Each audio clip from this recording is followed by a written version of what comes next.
What's up, y'all? It's Nifty Q. That's Gifted. We're here with another rehash. It is Wednesday, October 18th. Excited to have you in here into the Web3 network. We've been having a great time making these. Thank you for the support, by the way, all the comments, the likes, the retweets. We appreciate it. All right, Gift, let's get started, man.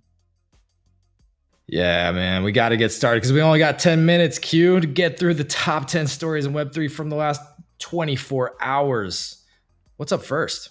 All right, it can only be Pokemon. Courtyard sold out another drop in under 1 minute over there on Polygon. You can see $50,000 raised through 500 Pokemon packs at $99 each. A couple other pieces here. They've done about $400,000 in volume. Awesome data here from Crypto Slam. So definitely some product market fit. Whether we have a Pokemon meta, I have no idea. The packs themselves are doing extremely well. Obviously, on secondary, they do have this you cannot not reveal them. So what happens after the reveal is that some of them are floored for under $100. But I think overall success for most of the traders here that are trying to go for the rare Pokemons here. Yeah, do you think it's worth $100 for a random Pokemon card, Q? Well, the secondary, the packs are going for more than what they're being minted for. So maybe you just play that. Yeah, I mean, it's pretty cool. Awesome to see Courtyard continue to kill it. And Pokemon has always been the meta. Let's not forget. And the next story here, Blur token pumped almost 30% just today on speculation around the S2 airdrops and also maybe some unlocks. You can see the chart here. This is just the 1 day chart. But here's some data from NFT Stats, one of our favorite contributors over there on X, saying 27% up to 21 cents. That's over 100 million dirty fiats worth of volume. And the total airdrop at this valuation for season 2 will be around 60 million at these prices. But Q, what do you think is going on here? Yeah, it's weird to say the term bullish unlock, but what we got recently was unlocks for the team via Coinbase custody. So you can see here via this X profile, just unlocked 51 million, about $9 million worth of Blur tokens in USD. That has been moved around. A couple different on-chain analytics tools are following this. Yeah, super weird to see the price go up as the team is receiving tens of millions of dollars. Investors are receiving the same. But maybe it's maybe we have some sentiment here that the Blur token season 2 is going to be successful. That's the only thing I can think of other than market manipulation. Our favorite words. Love it, man. All right. The next piece here is a kind of recap. So a day ago, we saw the news that Reddit was sunsetting their community points. Sammy does a great job kind of breaking down the timeline here. You can see that Moons and Bricks, Moon and Bricks were essentially the tokens that were launched via these two communities, the cryptocurrency subreddit as well as the Fortnite subreddit. That was in May 2020. We saw them pick up obviously over the past year, and then obviously plummeting after this news that Reddit was sunsetting this. We talked about this at length on NFT Live. What does this mean for the collectible avatars? We do see Deadfellaz coming out with a potential Reddit collectible avatar release, so maybe they're still working in that range.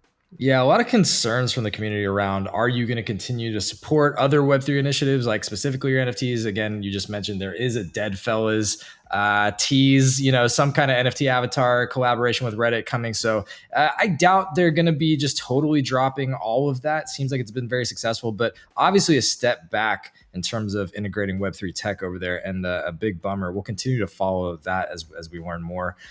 This next story from one of our favorite Web3 games, Parallel, sharing the specs on the Planetfall pre-sale. It's going to be priced at 0.02 ETH, 50K supply.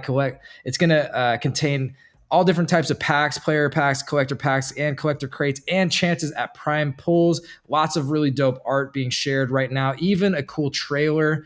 You can see here, there's a very short teaser. But yeah, looking really, really cool. Again, I'll turn it down there. Short teaser, but it looks dope, man. Yeah, we have multiple tiers here as well, right? So we see 0.2 for the collector's pack. We've got collector's crates that are going for 1.8 ETH. That is a hefty penny to be paying in this market.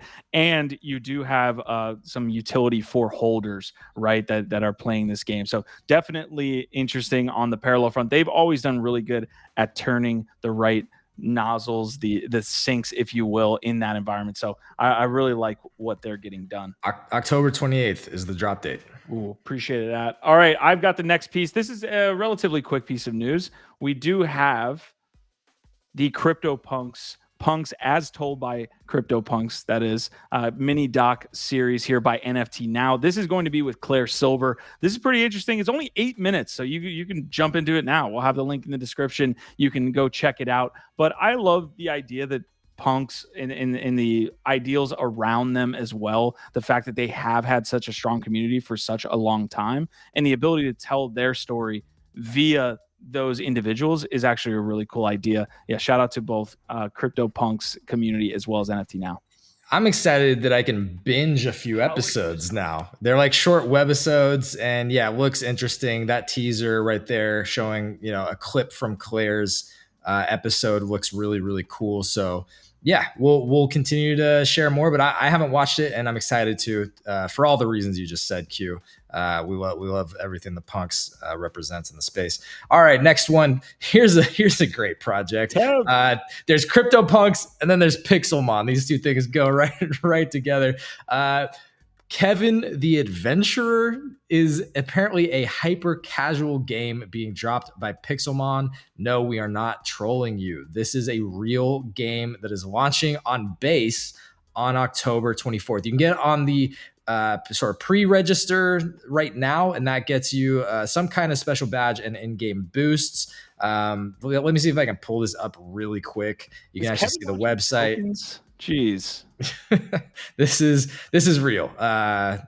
Amazing. That's all I have to say. I actually love them leaning into the Kevin IP. They know what's up. I mean, they get it. It is a meme at this point. What the game will entail, we have no idea, but it's actually cool to see this project being developed. I thought they were dead. And I agree. They understand the value of a good meme in the Web3 space. It's got to be a great game too, Gif. You were mentioning 70 mil gets you a quality game. It's got to. All right, Stars Arena relaunched to some issues. You can see here the team is saying we are experiencing issues with the indexing of the data, and this is a reason why some users do not see their holdings and purchases reflected on the platform.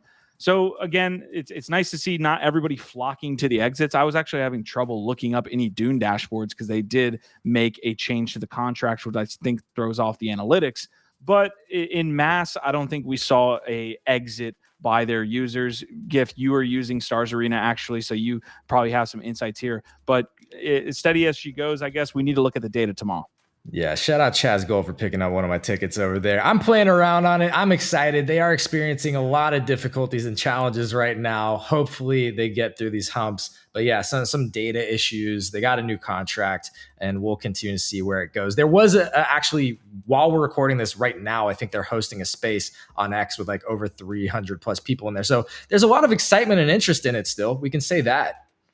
Yeah, you can see up on the screen as well. They're already back up over 2 million in TVL. I want to see them do something with the actual funds that they had before they received it back from the White Hat, but we'll see. Definitely some question marks there, but more to come from Stars Arena, I'm sure. And hey, there's a lot to come from Yuga. Daniel Alegre, the CEO, he's been there about 6 months now. Well, he might have some learnings because he shared this massive thread, and we're not gonna TLDR the whole thing here. Just know all of this is linked in the description and on our X channel if you want to dig into it.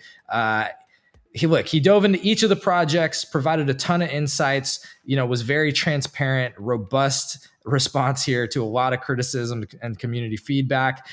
So each project is getting a lot of attention here, lots of insights, and then PS also Clubhouse. Yeah, he was leaning into the degens there right at the end. Look, I want to fight back against TikTok brain here, guys. We can read a long thread. It's not like he's releasing this every week. This was a much-needed announcement from the head of the Yuga Labs, who has been in the spotlight for a while. So this was extremely well received by most of the Yacht Club. A lot of really cool insights. We covered it on NFT Live earlier today, so we're not going to jump in full. But yeah, I like that he added as well at the end for most of the BAYC that wants that club mechanic. Hey, we win club. Yeah, and yeah, we can read it all, but not on this 10-minute rehash. All right, we got it. All right, so this is some local news. the co-host on NFT Live, just awesome community member, Mr. Alpha Man himself, BiggiePoppins, has a new role over there in the Dead Bird Society. This is going to be heading up the Command Plus A. He's got a full team there, but he's joining to empower different like smaller artists. That's like the main vision here, is to actually highlight individuals that aren't making the largest waves in the industry, but are doing quality work. Yeah, I think it's going to actually be a mix of both upcoming and established artists. So that's cool too, if you get to talk to some bigger ones as well. But yeah, definitely supporting upcoming artists, which we love. We do that as much as we can. And that's why he's part of our network too. But to have one of our own, really getting recognized, being built into the Proof community in more meaningful ways, we love that initiative. We have been covering what they're doing with Command A over there. So shout out BiggiePoppins. Y'all know him, you love him, and we're just proud of him, man. Congrats. Last one here for the day. This is just a cool flipping story. It's great to see these things, even a bear market. People are just making bags. Some smart trader out there saw that there's 20 WETH bids on the Nouns, picked up one in the daily auction at 6.9, was able to make a cool 13 ETH in one day, just a quick flip away. That's there you go, 20K and just a quick flip, man. That's just a fun thing that still happens in NFTs. Are NFTs dead yet? Thanks for highlighting my wallet, by the way. No, listen, people must have been sleeping, because if you're sitting there, you're like, well, how did this happen? Nouns does one auction every single day for those Nouns. Apparently just people were asleep at the keyboard, and this guy just put a 6.9 ETH bid and won. So yeah, congrats on that. Yeah, congrats on that. All right, guys, that was the rehash for the day. We appreciate you tuning in every single week on the Web3 Network. We are going to be back tomorrow. We'll see you guys then. GIF. Until then, dude. OVOT. OVOT.